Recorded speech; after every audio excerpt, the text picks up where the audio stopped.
El documental The Infinite Race o La Carrera Infinita explora la historia de los tarahumaras, o como en realidad se les debe llamar, los rarámuris, que son una comunidad indígena en México famosa por su legendaria habilidad para correr. El documental relata lo que sucedió desde el momento en que iniciaron los ultramaratones inspirados por Micah True, conocido como Caballo Blanco, que de esa manera fue él bautizado, además de cuando sus hogares y sus comunidades fueron devastadas por las drogas, cárteles y la violencia. El documental de 30 for 30 de ESPN se estrenará el 15 de diciembre a las 5 de la tarde del Pacífico, 8 de la noche por el este por ESPN y también por ESPN Deportes. Conmigo en esta ocasión tengo al director del documental, Bernardo Ruiz, que tiene la amabilidad de estar con nosotros en esta hermosa tarde. ¿Cómo estás, Bernardo? Es un gusto tenerte aquí con nosotros. Pues es un gran gusto estar con ustedes y hablar sobre este trabajo. Oye, Bernardo, no te voy a negar, me tuve que ver el documental 2 veces porque son tantas cosas lo que estaban sucediendo y de verdad que te cautiva, ¿no? Y no es el típico video que vemos de 30 for 30 donde siempre están las figuras, los grandes nombres.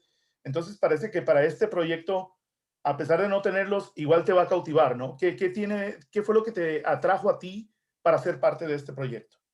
Pues muchas gracias por compartir esos pensamientos sobre la película. Mira, como dices, generalmente cuando se habla del documental del deporte, se habla de figuras grandes como Michael Jordan o esas series muy grandes. En este caso, queríamos hacer un trabajo sobre un evento que pocos conocen, esa carrera de 80 kilómetros en las Barrancas del Cobre. No son eventos muy conocidos, pero aún así son historias muy dramáticas. Además, son historias muy importantes. Entonces, eso es justo lo que me atrajo al proyecto, realizar un trabajo en una zona que es difícil para llegar ahí, es difícil para producir y filmar ahí, pero también revela algo importante, que es una comunidad que lleva mucho tiempo sobreviviendo y a pesar de muchos obstáculos muy fuertes, como acabas de señalar, el crimen organizado, el narcotráfico, sequías y a veces hasta los mismos turistas, ¿no? Que sin querer o querer a veces generan problemas para la comunidad que radica ahí. Y precisamente que mencionas a los turistas, mucho de eso fue causa del libro, ¿no? De Born to Run, que inspiró a muchos a unirse a este ultramaratón de 80 kilómetros. Háblanos un poquito acerca de ese libro y qué tanto tú sabías de la existencia de ese libro, o fue por ese libro que tú decidiste irte por este proyecto, o cómo fue. Pues no fue el libro que me atrajo al proyecto y de hecho no había Mm, leído el libro cuando mm, empecé el proyecto. Más bien fue el trabajo de un colega periodista, Ryan Goldberg, que escribió una nota que se llama The Drug Runners, que apareció mm, en una revista de Texas Monthly. Y él hizo una investigación sobre cómo los grupos de crimen organizado estaban controlando y explotando a las comunidades indígenas en esta zona de Chihuahua. Y eso se me hacía algo muy interesante. Encima de esto, siempre quería hacer un documental o un trabajo, una película sobre corredores. Siempre me han gustado las películas de los corredores. Hay uno muy conocido que me gustó de los 60 que se llama The Loneliness of the Long Distance Runner. Es una película que salió en los 60 que habla de la pasión de correr, pero que también revela temas de justicia social o de clase social, en este caso en Inglaterra. En fin, esta película era el pretexto para hacer algo sobre corredores, pero también tocar un tema que es más serio, que es la realidad de seguridad y de derechos humanos, una realidad que enfrentan los miembros de la comunidad Rarámuri, que ellos mismos se dicen Rarámuri. Me imagino que con las carreras y la cantidad de gente que llegan de otros países, eh, y esto lo sabemos porque en general yo creo que en las culturas indígenas del mundo es muy común el hecho de que los calzados de ellos es muy diferente, ¿no? Se hacen de caucho, de neumático, pero de pronto se encuentran con gente que vienen de afuera con sus super zapatillas para andar en todo esto. ¿Cuál, ¿cuál fue la reacción de todos esos turistas cuando llegan ahí pues a competir, ¿no? En el ultramaratón? Pues como mencionas, el libro Nacidos para Correr de Christopher McDougall Ujú, tuvo un impacto muy grande. El libro salió hace 10 años y fue un bestseller, estuvo en la lista del New York Times por mucho tiempo y eso impulsó a muchos corredores, no solo de Estados Unidos, sino de todos los países del mundo. Eh, los atrajo ahí a Chihuahua a participar en esas ujú, carreras y empezaron a competir y participar en carreras con las comunidades indígenas ahí, con los Rarámuri. Cuando llegan, muchos se dan cuenta de ese fenómeno de que muchos corren o en huaraches, como decimos en ujú. México, o descalzos, totalmente descalzos. Eso sí generó como una especie de, fue un trend que pegó muy fuerte, que muchos corredores que participan en esas carreras empezaron a correr también en huaraches, con otro tipo de zapatillos, pero sin casi nada. Como explicamos en la película, algunos miembros de la comunidad Rarámuri ven a eso y les da risa porque para ellos, para muchos que participan en la película, demuestran que ellos hacen eso por necesidad, no es por moda o por alguna novedad tecnológica, sino que es más bien son cosas de necesidad. Entonces, eso también es algo que intentamos explorar en la película, esa tensión entre la realidad que viven las comunidades ahí y quizás una visión romántica que tienen corredores desde el extranjero que vienen a participar en esas carreras. Básicamente, con las caminatas diarias y los largos caminos que hay, que ellos, pues, cuando la gente ya esté viendo el documental, se van a dar cuenta de las grandes caminatas que a diario se hacen, pues, los indígenas, pero de pronto eh, están siempre como que siempre entrenando, sin querer queriendo, ¿no? Están siempre manteniéndose activo, pero ¿hay algo en particular que tú notaste que ellos hacen antes de las ultras maratones o no? Eso está muy bien dicho, esa idea de entrenando sin entrenar explícitamente. Creo que eso es un punto fundamental que vemos en la película. Nosotros filmamos una ultramaratón de 80 y pico kilómetros en las Barrancas del Cobre y sí es impresionante para alguien que viene de fuera ver a personas que no están haciendo estiramiento, aparentemente no se están preparando, corredores que corren en pantalones de mezclilla, a veces con ropa que para nosotros desde fuera no nos parecía como ropa adecuada para correr, Ujú, pero en cambio en esta zona, justo como dices, es una zona donde todo se hace a base de caminar y correr. Los asentamientos y los pueblos son de distancias largas, entonces si uno quiere comunicar con otro pueblo hay que correr en muchos casos. Señal de teléfono y celular tampoco alcanza en muchos casos. Entonces sí todavía hay una tradición, una necesidad de viajar distancias largas y eso sí ha mantenido a los pueblos, según ellos, como dicen en la película, en condiciones que para nosotros que vivimos una vida sedentaria en frente de nuestras computadoras es una realidad distinta. sí, los sedentarios, sobre todo en los cachetes de uno, ¿no? Vamos creciendo aquí, pero bueno. Quisiera saber tu opinión al respecto sobre lo que dijo Irma Chávez, y que es una de las voces más importantes de este documental, que la verdad resonó mucho conmigo porque estuvo cerca del final del documental y creo que la gente que lo va a ver lo va a entender. Te das cuenta que al principio, pues lógico, cuando empieza Micah True, sus intenciones fueron buenas, siempre con la idea de ayudar a la población, incluso se comenta de no querer vender camisetas, de no comercializarlo. Pero tan pronto él fallece, las cosas cambian y parece que hay una, quisiera decir la palabra, apropiación de esa cultura y los intereses cambian. Entonces, otros se benefician mientras que ellos siguen en la batalla. ¿Cuál es tu manera de ver con respecto a ese mensaje que dejó Irma?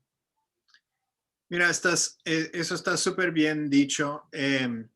Igual para mí como cineasta, como realizador de este trabajo, igual veo a Irma Chávez, corredora y activista, como el corazón de la película. Mm, Ella habla de la tradición de correr, que es una tradición más allá de una competencia, más allá de un maratón, que más bien se trata de una tradición sagrada, según ella, de resistencia, que la comunidad rarámuri, según ella, ha resistido todos esos años de la conquista, de ahora de los cárteles y los turistas extranjeros y todo, y seguirán resistiendo a través de esa tradición de correr. Lo que la crítica de ella y de algunos otros en las comunidades es que hay que buscar una manera de intercambiar donde dejan beneficios, dejan algo en la comunidad. Y creo que eso es un punto importante para nosotros en la película, que claro, que no vivimos en un mundo donde podemos encerrarnos cada uno en una comunidad y estar aislados.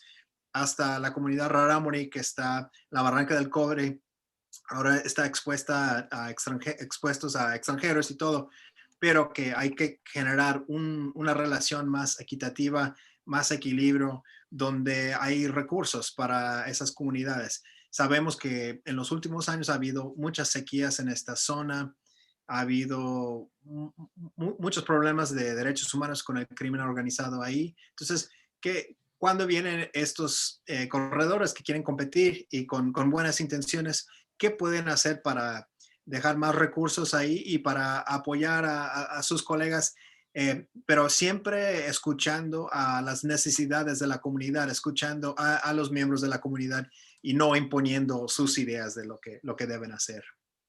siendo una población en la que por muchos años sufrió las injusticias de la colonización, pues es sorprendente, ¿no? La manera como ellos le abrieron las puertas precisamente a un gringo, a un blanco, ¿no? Entre comillas, que es, digamos, el ejemplo de lo que ellos interpretan como los mestizos, como los colonizadores, pero ellos le abrieron la puerta a caballo blanco, ¿no? Entonces, dime tú, eh, ¿cómo se dio eso o qué te explicaron ellos? ¿Por qué sí le abrieron las puertas a él y permitieron que él llevara a cabo todas estas competencias y meterse a fondo con ellos? La historia del llamado caballo blanco es fascinante y esa Mm, historia sí está narrada en Nacidos para Correr. Pero él fue una figura que captó la atención de no solo los que viven en las barrancas, pero sino el mundo de corredores internacionales, porque él fue una persona que votó como decimos en inglés, votó con sus pies. O sea, él decidió hacer algo y lo hizo. O sea, él no solo habló de hacer algo y de cambiar su estilo de vida, sino que vivió mm. esas ideas. Yo creo que él sigue teniendo respeto en las comunidades Tarahumara o Rarámuri hasta la fecha, por lo menos con las personas que yo entrevisté y los miembros de mi equipo entrevistaron, porque él era de su palabra. Si él decía algo, cumplía. Y sabemos que en América Latina, en México, eso importa mucho. Si alguien dice algo y cumple con su mensaje y con su idea, eso realmente vale algo importante. Entonces yo creo que por eso tuvo esa cercanía a esas comunidades y logró generar y fundar esa carrera que hasta la fecha sigue siendo un evento importante en Urique, en Chihuahua, y es un evento es un evento emocionante. O sea, vienen corredores de todo el mundo, compiten las comunidades Rarámuri. Hay algo ahí en esa carrera que desde mi punto de vista es muy noble.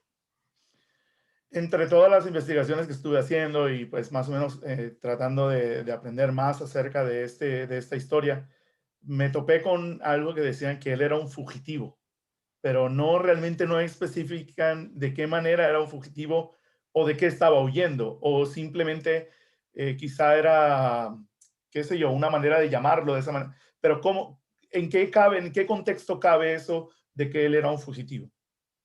Mira, hay muchas leyendas acerca de su vida y yo no diría que soy experto en su vida. Una de las historias que se narra sobre él es de que él, cuando era joven, era boxeador y que en una batalla él mata a otro boxeador. Eso es la leyenda. Yo la verdad no podría corroborar eso porque eso no forma parte de nuestra historia. Lo que sí puedo decir es que según lo que cuentan los que conocían, los miembros de la comunidad Rarámuri, que él era una persona que quería aislarse y, de la sociedad norteamericana. Él quería vivir otro tipo de vida. Y eso es un poco lo que vemos en la película, que él fundó esa carrera y sus principios están ahí como forman como parte de esa carrera. Tiene una intención tenía esa intención de generar algo distinto, un intercambio de culturas. Obviamente eso cambia cuando él muere en 2015, como narramos en la película, llegan grupos de crimen organizado, de hecho mataron a algunas personas y eso generó un caos en la carrera en 2015 y eso es lo que demostramos en la película. Y ya por último, Bernardo, y de verdad, antes de que pase la última pregunta, nuevamente queremos agradecer muchísimo tu tiempo. A medida que se iba desarrollando este documental, ¿tú tenías una idea que te encontrarías con todas estas situaciones de violencia, de drogas, de crimen organizado que afectaban pues a esta población? ¿O cuál? Porque a veces cuando se están desarrollando este tipo de filmaciones, vas con una idea, pero cuando llegas allá te topas con otra y las cosas pueden cambiar de rumbo. ¿Qué sucedió contigo? ¿Llegaste a lo que ibas o te sorprendiste a mitad de camino con lo que estaba ocurriendo? Yo quisiera decir que siempre tengo una idea clara y perfecta de lo que voy a hacer y salgo de mi casa y realizo esto sin problemas, pero Ujú. como sabes, nunca es así, ni en periodismo, ni en documental, yo creo que nada en la vida. Eso es lo rico para mí, que nosotros encontramos sorpresas en el camino. Y de hecho, de eso se trata, hacer este tipo de documental. Nunca quiero llegar a un proyecto con todo definido. Yo creo que no haría un proyecto interesante si fuera así. Obviamente en este caso tenía una idea de qué hacer, pero sí fue una sorpresa descubrir que todas las fuerzas que corren alrededor de esas comunidades chocaron en 2015. Estaban los corredores extranjeros, estaba la comunidad Rarámuri y llega la sombra del crimen organizado. En ese caso se ven todas esas fuerzas y chocan.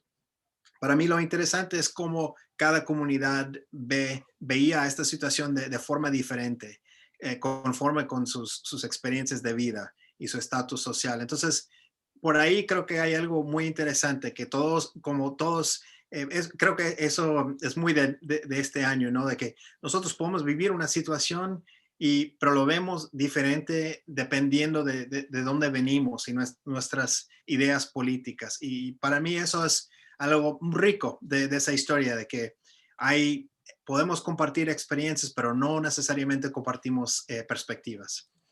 Yo creo que llegamos a buen tiempo para detener la entrevista porque si no vamos a dar todo lo que pasó en el documental y queremos pues que la gente también lo disfrute y seguramente se van a encontrar con muchísimas sorpresas. Yo la verdad les digo que aprendí bastante, me gustó, me fascinó, lo vi 2 veces y seguramente lo voy a volver a ver el 15 de diciembre y pues para los que nos están viendo que no se les olvide, el documental de 30 for 30 de ESPN que también estará en ESPN Deportes se estrenará el 15 de diciembre a las 5 de la tarde, hora del Pacífico, 8 de la noche, hora del Este. Entonces, ya saben, gracias, Bernardo. De verdad fue un placer platicar contigo y pues por favor, mándales una invitación para que también no se lo pierdan ellos. Pues muchísimas gracias por la invitación y sí, invito a todos los espectadores, los lectores de Los Angeles Times a que vean The Infinite Race en ESPN el 15 de diciembre. Y pues siempre es un gusto poder llegar a ese punto en un trabajo, poder compartirlo y también participar en el debate que se genera después. Así que muchas gracias por la invitación. Ha sido una plática muy rica. Y pues ya saben, nos pueden seguir en todas nuestras plataformas de redes sociales, en LA Times en español. También me pueden seguir a mí en @JadelReda, JADELREDA. Sé que la pronunciación es extraña, pero bueno, ahí está. Así que ya saben, muchísimas gracias. Nos vemos hasta la próxima. Muchísimas gracias.